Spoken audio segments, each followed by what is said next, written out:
Саламатсыздар, урматтуу каттоочулар. Жакында Россия өлкөсүндө Ханты-Мансийск шаарында эл аралык олимпиада өтүп жыйынтыкталды. 20дан ашык өлкө катышты ал жерге.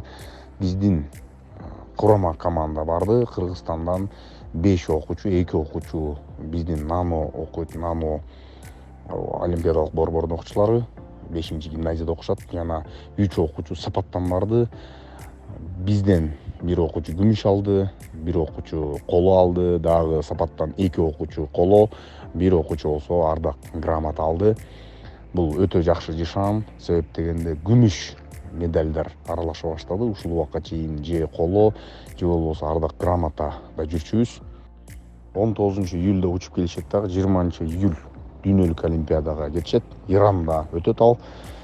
Ошол олимпиададан Кудайым буйруса күмүш алабыз деген үмүттөбүз. Себеп дегенде бул ар дайым Россияда болгон олимпиадалар оор болот, татаал болот. Ал жерден медаль алыш кыйын. Ал жерден күмүш алган болсо, демек Кудайым буйруса биз деңгээлибиз көтөрүлүп калды.